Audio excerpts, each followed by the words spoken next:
नमस्कार। रशिया ने आरोप लगाया है पाकिस्तान पर, और आरोप ये कि पाकिस्तान ने यूक्रेन के साथ साठगांठ करके यूक्रेन को न्यूक्लियर टेक्नोलॉजी यानी कि न्यूक्लियर बॉम्ब बनाने का तरीका दिया। हाँ, ये तरीका दिया, इसमें कोई वो न्यूक्लियर एक्सप्लोजन वाला नहीं था, ये डर्टी बॉम्ब यानी कि कोबाल्ट 60 यूज करके। और वो काम तो वही करता है वो भी, कि पूरे एरिया में न्यूक्लियर रेडिएशन फैला देता है, जिससे कि एरिया रहने लायक नहीं रह जाता, एक दो साल के लिए नहीं, कई हजार साल के लिए। ऐसे ही सिचुएशन में जहां पर एक कंट्री न्यूक्लियर न्यूक्लियर थ्रेट से पहले ही धमकी दे रहा था, पहले ही बता रहा था, और अब वो प्रूफ देने लगा यूएन में, और यूएन ने ये भी बोला कि हम इसकी जांच करेंगे, हम इसके ऊपर इंक्वायरी बैठाएंगे। मतलब यूएन को भी कुछ दिखा कि कहीं ना कहीं गड़बड़ है। लेकिन अमेरिका आंखें बंद करे क्यों बैठा है? इसी पर बात करने के लिए हमारे साथ हैं मुक्तदिर खान साहब, डॉक्टर मुक्तदिर खान। ये इंटरनेशनल अफेयर्स में पीएचडी हैं, वहां पे एनालिस्ट हैं, अमेरिका में रहते हैं, अमेरिकन सिटीजन हैं, इंडिया के डेक्कन से, हैदराबाद से, अमेरिका में बहुत साल से हैं, वहां पर पढ़ाते हैं बच्चों को। सर, बहुत बहुत स्वागत आपका हमारे शो में। सर, पहली चीज, ये इस तरीके का न्यूक्लियर प्रोलिफरेशन या डर्टी बॉम्ब बनाना, डर्टी बॉम्ब का तो पहली बार आरोप ही लगा है, लेकिन इस तरीके के न्यूक्लियर प्रोलिफरेशन का जो गेम है, इसमें पहले भी पाकिस्तान की ओर उंगलियां उठी हैं, कहूटा लैब्स पे ही उठी हैं, और 3 कंट्रीज पर एक्शन भी हुआ था। ये दूसरी बार लगे आरोप। अमेरिका इस पर कैसे रिएक्ट करेगा, और क्या अमेरिका पिछली बार की तरह आंखें बंद करके बैठ जाएगा?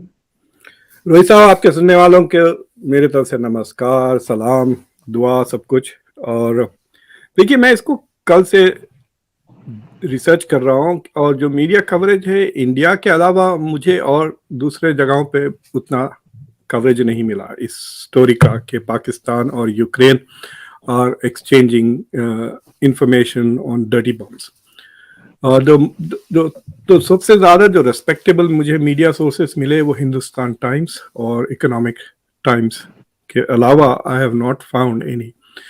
और ये पिछले 24 घंटे की न्यूज़ साइकिल में आ रही है। इससे पहले अलबत्ता जो है सो रशिया ने इल्ज़ाम लगाया कि Ukraine is building A dirty bomb, और ये यूएन में उन्होंने कंप्लेन भी की, और यूक्रेन ने जो है सो आईएईए के इंस्पेक्टर्स को भी बुला लिया है कि हमारे जो सिविलियन इंफ्रास्ट्रक्चर है आप उसको अभी एग्जामिन कर लिए। आईएईए जो इंटरनेशनल एटॉमिक एनर्जी एजेंसी है, जो न्यूक्लियर नॉन प्रोलिफरेशन को मॉनिटर करती है, और जहाँ जहाँ पीसफुल टेक्नोलॉजी का इस्तेमाल होता है वहाँ पे भी वो monitor, they are already in Ukraine. क्योंकि आपको पता था कि एक पर्टिकुलर न्यूक्लियर रिएक्टर जहां पे रशिया ऑक्यूपाई कर रहा था, देयर वाज कंसर्न कि वहां पे कुछ ब्रेकआउट होगा। तो आईएईए की team is already in Ukraine and they are inspecting the, जो कहते हैं, क्योंकि यूक्रेन के लिए अगर जरा भी सस्पिशियस रिपोर्ट मिल जाती है या तो यूएन से या आईएईए से, तो उसके लिए this will be a publicity disaster. अगर जरा भी शक हुआ कि Ukraine is trying to indulge in nuclear proliferation, तो अमेरिका से एड बंद हो जाएगी। इसकी मैं आपको गारंटी दे सकता हूँ यूक्रेन के लिए। So in case they are trying to do this, then America की जो एलीट है who is interested in this war, वो इसको कवर अप करने की कोशिश करेगी। इसलिए नहीं कि वो पाकिस्तान को बचा रहे, इसलिए कि वो यूक्रेन को बचा रहे। क्योंकि if the news comes out कि there is indeed a talk, तो आई एम नॉट मतलब ये जो पाकिस्तान को पिछले 2-3 महीने में अमेरिका की इतनी इनायतें मिली हैं, 400 मिलियन की F-16 के लिए लोन अप्रूवल आईएमएफ से, दूसरे लोन्स अप्रूव हुए इंटरनेशनल बैंक से, और फिर अमेरिका के तरफ से काफ़ी एड जा रही है फ्लड के लिए। तो ऐसी सूरत हाल में पाकिस्तान की गवर्नमेंट को कोई ऐसी शेडी डील करना is not really very smart. But Pakistani leaders have shown in the past के वो सेल्फ गोल बहुत अच्छा करना जानते हैं।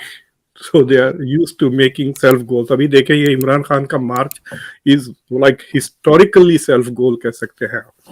तो it is quite possible they may have done it और नॉट। तो मैं आपको I will go through scenarios. अगर वो नहीं कर रहे हैं then this is propaganda warfare. आप देखेंगे कि अनदर 24 आवर साइकिल के बाद it will go down. But if there is something there तो ये होगा कि I think the American elite will be tempted to cover this up. ये नहीं कि वो पाकिस्तान को बचाना चाह रहे, क्योंकि वो यूक्रेन को बचाना चाह रहे। कल ही मेरी बात सेनेटर कूंस के साथ हुई, आप लोग देख सकते हैं मेरे चैनल पे, और बहुत ही मतलब वो मेरे बहुत अच्छे दोस्त भी हैं, बट बहुत काफी सीरियस, और ही वाज वेरी कन्विंस्ड कि नो मैटर व्हाट हम यूक्रेन को पैसे देंगे, एड देंगे, हथियार देंगे। और अभी यहाँ पे अफवाहें छूट रही है कि अगर डेमोक्रेट्स नवंबर 8 यानी अगले ट्यूसडे को, एग्जैक्टली 1 वीक को इलेक्शंस है, अगर वो हार भी जाते हैं इलेक्शन, तो गवर्नमेंट एक्चुअली जनवरी तक चेंज नहीं होगी।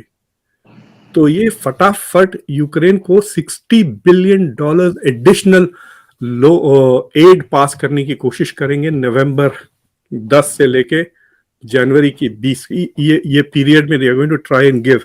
तो इस पे यहाँ पे जो अमेरिका के जो मिलिट्री मैन्युफैक्चरिंग कंपनीज हैं, जैवलिन्स जो बनाते हैं, ये सारे military industry, they are also pushing the Congress के ये एड देंगे, क्योंकि सारा पैसा तो वापस उन्हीं को आ रहा है ना।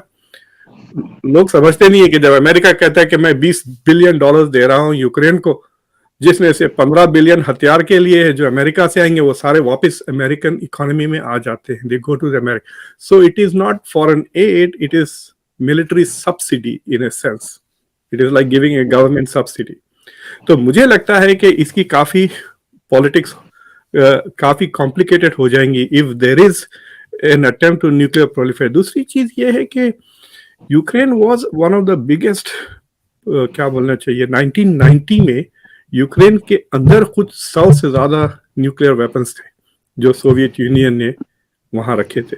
तो Ukraine could have chosen to become a nuclear state in 1990, but it chose to become a non nuclear state, क्योंकि रशिया ने एक्चुअली गारंटीज दी थी कि they will never attack Ukraine, so they give up their nuclear weapons.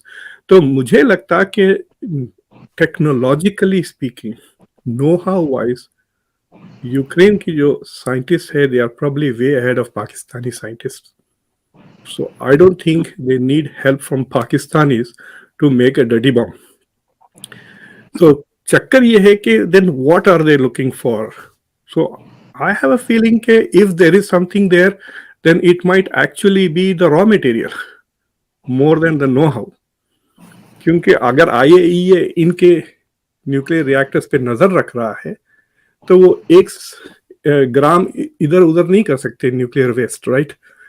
तो वो nuclear waste कहीं और से लाएं, फिर उससे डर्टी बॉम्ब बनाएं। तो मुझे नहीं लगता, बिकॉज द होल लॉजिक ये है कि रशिया इज सेइंग कि यूक्रेन न्यूक्लियर बॉम्ब बना रहा है, डर्टी बॉम्ब, एंड सो हम प्रीएम्प्टिवली उसको अटैक करेंगे न्यूक्लियर। तो दैट इज द लॉजिक। तो we should see what happens, but I don't think कि अगर यूक्रेन के पास वो टेक्नोलॉजी आ भी जाएगी तो it will not use it on Russia, because that will give Russia the reason to use many more on it. Right, but then the fact is कि IAEA के under है, आईएए के under तो बहुत सारे और कंट्रीज भी हैं।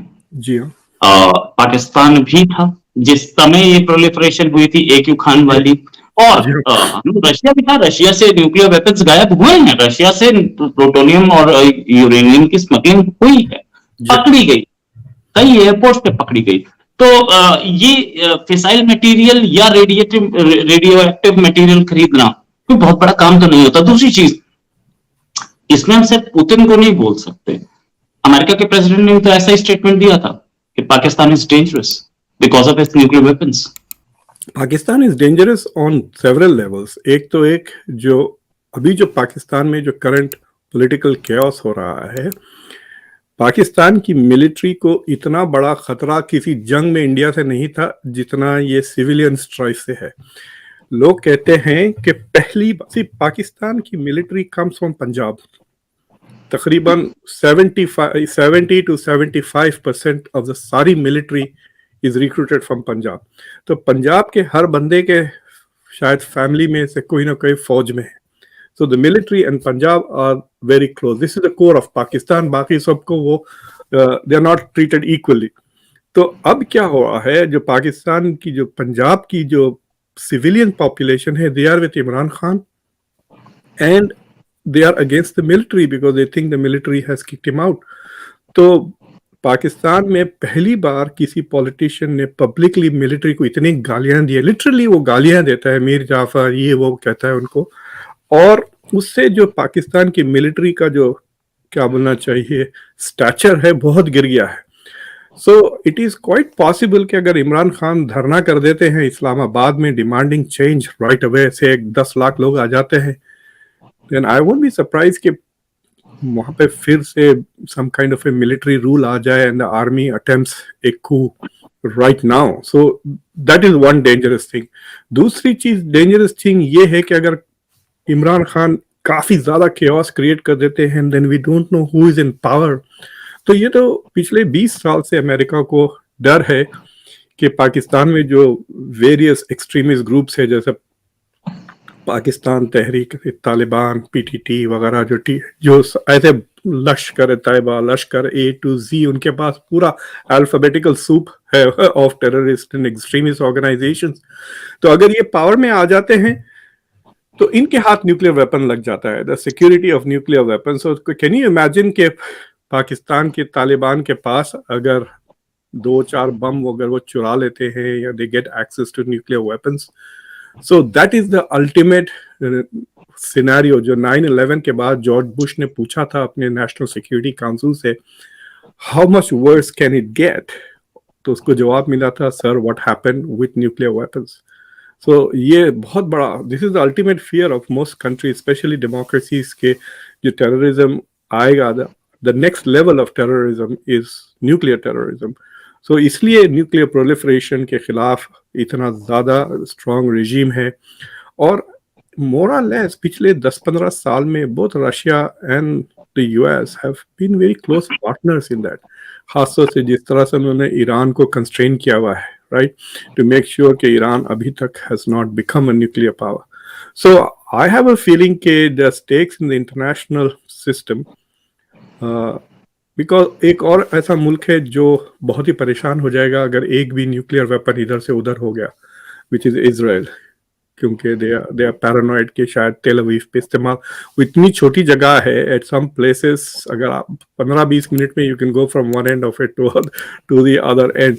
तो वहां पे कोई नहीं रह सकेगा लाइक यू सेड हजारों साल. So they are also quite paranoid and very influential and focused on nuclear proliferation. खासतौर से वो regimes जिनके ऊपर international confidence नहीं है, मसलन पाकिस्तान, नॉर्थ कोरिया, इन दोनों regimes पे. But historically सबसे ज़्यादा nuclear proliferation फ्रांस के बाद से हुआ. ये ना भूलें ना आपके सुनने वालों को, फ्रांस ने जितना nuclear proliferation किया है किसी मुल्क ने नहीं किया.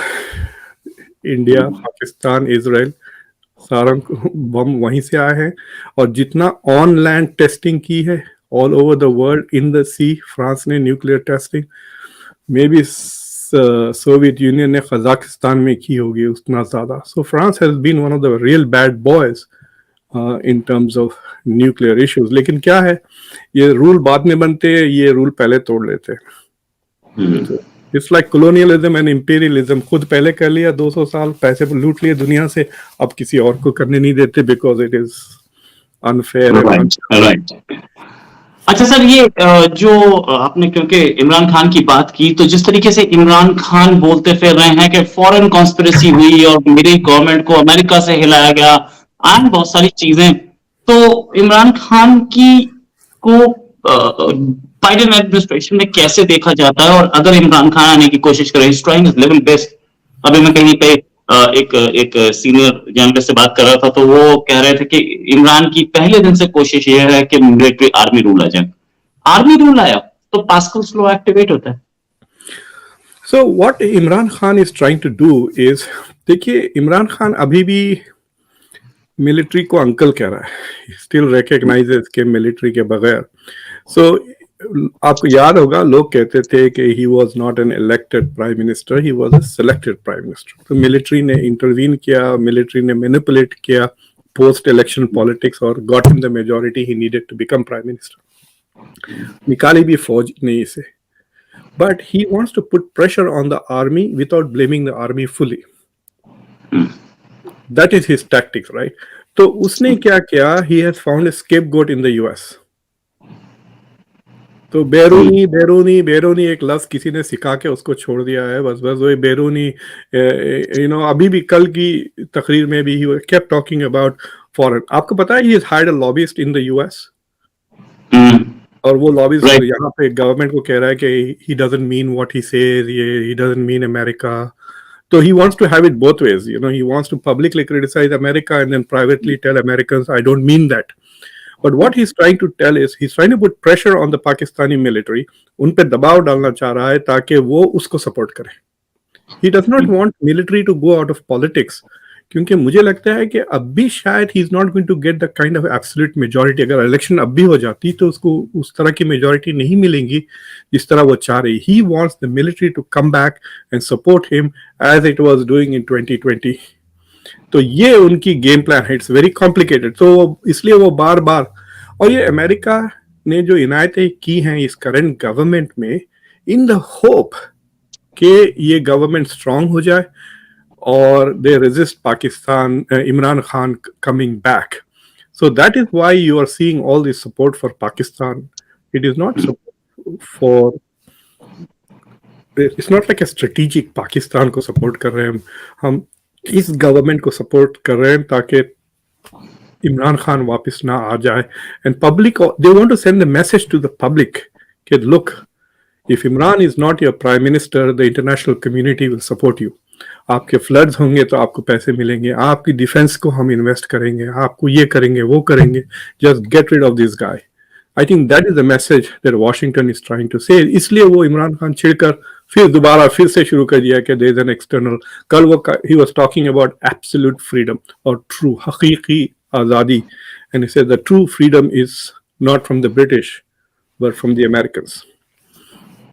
राइट। अमेरिका का इनफैक्ट एक लॉ भी है, एक कानून भी है कि अगर वो पाकिस्तान में दोबारा मिलिट्री डिक्टेटरशिप आई तो सारी फंडिंग और सारे जो भी अमेरिका की तरफ से डोनेशंस या एड मिलती है सारी बंद की जा सकती है। तो वो भी अब उस लॉ के तहत सब कुछ बंद भी हो सकता है। तो आर्मी आने के मूड में ये जो लॉज है ना, सारे सिक्योरिटी के laws, the president can suspend them for 6 months through an executive order as long as he is renewing it automatically. तो एक बंदा होता है व्हाइट हाउस में जिसका काम ही ये होता है कि एग्जीक्यूटिव ऑर्डर को याद दिला दे, mister president you have to sign it otherwise tomorrow we will become illegal. For example Jerusalem का जो कैपिटल शिफ्ट होना था फ्रॉम इजराइल का capital from Tel Aviv to Jerusalem, उसका लॉ कांग्रेस ने 80s में पास कर दिया था।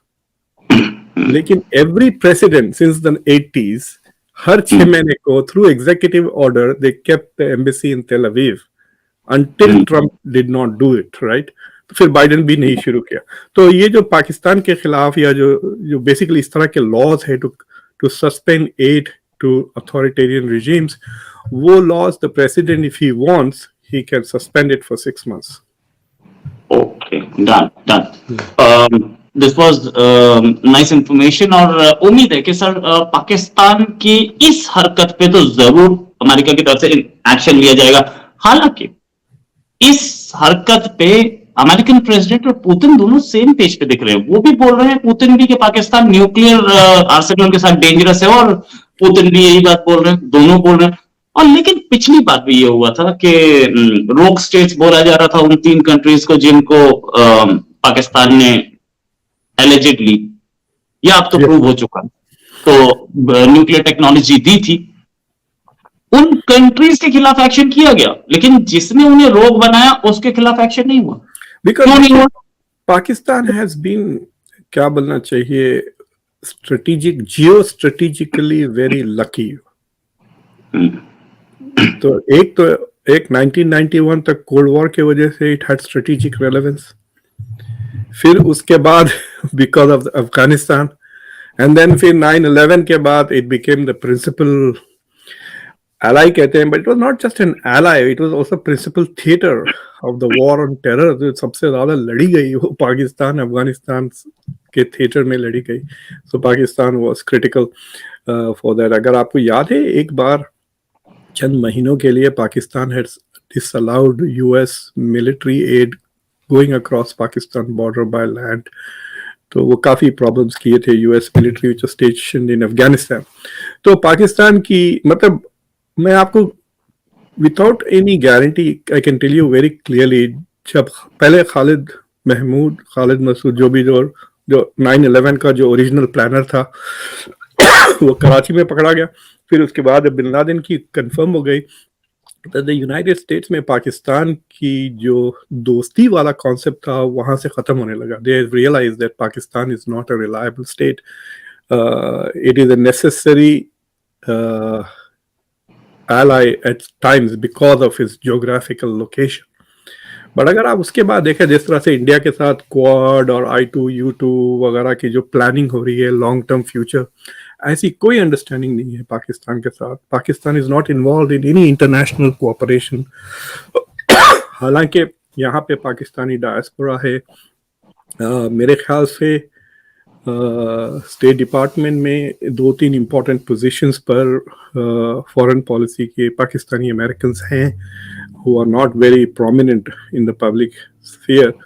So but there is no ऐसा कोई ऐसा फ्यूचर लुकिंग नहीं है. कल भी मैं सेनेटर कून से बात कर रहा था and he kept saying that India is the most important country in the world out there today.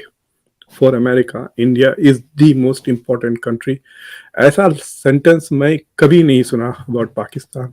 एक कॉन्सेप्ट जो यूज किया जाता है that India US relationship is the most consequential relationship, यानी बाअसर, सबसे ज्यादा बाअसर रिश्ता अगर दुनिया में अब है तो अमेरिका और इंडिया का है. तो यस, जरूरतें हैं, मतलब अब क्या कर सकते हैं. इट्स लाइक सेइंग के आपको जावेद पसंद नहीं आता but Javed is the only cardiologist in town, तो क्या करें. Right, so it is like that. सही बात है सर. सूरत हाल तो वही है एग्जैक्टली. आपका लास्ट सेंटेंस सबसे बढ़िया था. और यही, और दूसरी चीज, the way Modi government has been playing its cards बहुत ही रिमार्केबल है. पिछली गवर्नमेंट ने इस तरीके से कार्ड्स खेले नहीं. इकोनॉमी हमारी तब भी अच्छी थी, छठे नंबर पे थी जी. इकोनॉमी हमारी तब भी अच्छी थी, हम 6th लार्जेस्ट थे, आप 5th लार्जेस्ट हैं, राइट. हमारी जो पावर प्रोजेक्शन थी तब भी अच्छी थी. बट देन पिछली गवर्नमेंट्स अपनी कोalition की वजह से या कोई और रीजन से इतना स्ट्रॉन्ग और इतना असर्टिव फॉरेन पॉलिसी नहीं खेल पा रही थी. इवन सुषमा जी के टाइम तक, सुषमा स्वराज जी के टाइम तक भी इतना असर्टिव फॉरेन पॉलिसी नहीं खेली थी. इसका क्रेडिट मैं देना चाहूंगा जयशंकर साहब को, जो कि बहुत ही अच्छे करियर डिप्लोमेट हैं, तो उनके कार्ड्स तो अच्छे होंगे नो डाउट. उन्होंने भी अपने आप को कई जगह जाकर के दिखाया है कि वी आर इंपॉर्टेंट एंड हम we don't need to take sides. हम किसी की साइड क्यों ले जब हम अपने आप में एक साइड हैं. तो हम मिलिट्री पावर है, हम इकोनॉमिक पावर है. तो राइट सर. पिछले 2-3 दिन में I spoke to some former Indian and current Indian ambassadors. तो मैं उनके नाम नहीं लूंगा because some of them are still in service. तो मेरी काफी देर लंबी गुफ्तगू हुई है उनकी about the process. So foreign policy के मामले में the bureaucracy in India has had more autonomy and more influence on the politicians than in any other field. Right. Let's say कि आप IAS ऑफिसर हैं और होम मिनिस्ट्री से attached है, आपको उतनी ऑटोनॉमी नहीं मिलती जितनी if you are in the foreign service because of expertise. जो लोकल आपका होम मिनिस्टर है या स्टेट ले ले नेशनल लेवल पे, he is winning politics position because he knows politics. वो जानता है वो IAS ऑफिसर से बेहतर कि पॉलिटिकली क्या चलेगा क्या नहीं चलेगा. So सारे policy recommendations are decided based on politically what is important, right? Whereas foreign affairs में अगर आपका कोई बंदा इलेक्ट होके आ रहा है कोयम्बतूर से या कोई जो ऐसे कंस्टिट्यूएंसी से जो पिछले 10 साल में उसने कभी पासपोर्ट भी नहीं बनाया, उसको क्या पता what is SCO, उसको UN के क्या प्रोसेसेस है. So what they do is they defer it to the foreign service. तो उसमें ये हो जाता है कि ये लोग मेच्योर भी होने लग जाते हैं. दैट्स व्हाई यू सी कि इंडिया के जो फॉरेन मिनिस्टर्स जो जो सर्विसेज से आए हैं, right, they have been very good. इसलिए मैं अभी किसी एक शो पे कंपेयर कर रहा था कि जब ये पाकिस्तान के फॉरेन मिनिस्टर बिलावल भुट्टो जब यहाँ आए थे, मुझे लग रहा था कि he was auditioning for prime minister's job rather than doing his job as foreign. It's like saying कि मैं आप तो लाए हैं all rounder and you are pretending to be a batsman. अरे भाई, पहले तो अपना काम तो कर लें, फिर बाद के नेक्स्ट जॉब के लिए बाद में अप्लाई करना। But when you see somebody like Jaishankar, you can see the man is just focused on his job. ऐसा नहीं लग रहा है कि he is campaigning for prime minister's job, right? Right. He is doing his job and he will probably happily retire and go away. ये नहीं कि वो सियासत में फिर दोबारा इधर से उधर से, he is not going to try. He is not Subramaniam स्वामी जो अभी भी कोशिश कर रहे हैं कि फाइनेंस मिनिस्टर बन जाए. That's the very clear difference, right? You can see that. India has been very Swami ji lucky. की ये इच्छा, स्वामी जी की ये इच्छा बहुत पुरानी है. अटल जी की गवर्नमेंट एक वोट से गिराई थी इसी हसरत को लेते हुए. खैर, स्वामी जी के बारे में क्या बोलूं, बहुत काबिल हैं वो, और वो हार्वर्ड में प्रोफेसर भी रहे, पढ़ा Yeah. चुके. तो वो बाकी पॉलिटिक्स इज पॉलिटिक्स. डेमोक्रेसी की मजबूरी ही एक ये होती है कि आप अपनी काबिलियत पे तो बनते ही हैं, साथ में पब्लिक Yeah. बैकिंग भी चाहिए होती है. इलेक्शन भी जीतना होता है, और इलेक्शन जीत के आप बन सकते. मोस्ट लाइकली हमारे पास बहुत काबिल मिनिस्टर्स हैं जो कि शायद कांग्रेस में हैं, और मैं आपको एक के बात एंटनी बड़े बताता ईमानदार पॉलिटिशियन हैं, लेकिन Yeah. वो इस समय मिनिस्टर नहीं बन सकते क्योंकि वो कांग्रेस में है और ये बीजेपी है. तो ये Yeah. चीजें हैं सर. मैं आप आपको please एक अमेरिका की एक राज की बात बताता हूँ. वॉशिंगटन में जो सबसे पावरफुल आदमी है वो usually white house chief of staff होता है, specially if the president is not on the job. यानी अगर प्रेसिडेंट थोड़ा रिलैक्स्ड हो जाता है, जैसा रोनाल्ड रेगन दोपहर में सो जाते थे कार्टून्स देखकर वगैरह. सो उसमें क्या होता है कि एवरी टाइम कोई प्रॉब्लम सामने पेश आती है ना, so the president is listening to his advisers. They are talking about two things. एक पॉलिसी रिस्क, दूसरा पॉलिटिकल रिस्क. क्या अगर हमने ये कदम उड़ाया तो क्या ये कदम is the best solution to the problem, right? Number one, like for example कि भाई अमेरिका में इतने स्कूल शूटिंग्स हो रहे हैं, उसका solution very simply is, policy solution is ban assault rifles and ban guns basically public के हाथ से. so this is the right policy. इससे कोई रिस्क नहीं है. लेकिन वहां बैठ के दूसरा बोला, बट सर इसी पॉलिटिकल रिस्क है, आपकी पूरी पार्टी नेक्स्ट इलेक्शन में हार जाएगी. तो suddenly you are moving away from the best policy solution because of the political risk. तो डोमेस्टिक पॉलिसीज में ये बहुत ज्यादा होता है. एंड आई थिंक हमेशा political risk will trump policy risk. International affairs में पॉलिसी रिस्क ज्यादा है, पॉलिटिकल रिस्क कम है, क्योंकि इंडियन वोटर्स अभी फॉरेन पॉलिसी पे उतना वोट नहीं करते. ये ठीक है, बालाकोट की वजह से there was lot of excitement वगैरह, but usually they are not very well informed and they really don't care. मतलब लिटरली प्यास के भाव पे ज्यादा तवज्जो है बनिस्बत यूएन रेजोल्यूशन पर. राइट. बहुत ही अच्छा डिस्कशन रहा था, और डिटेल्स में बताया कि अमेरिका में कैसा है और पाकिस्तान की असलियत क्या है. Thanks a lot for discussing sir. उम्मीद है आपके साथ जल्दी एक डिस्कशन और करेंगे एक और टॉपिक पे. अभी के लिए नमस्कार, धन्यवाद. Thank you sir.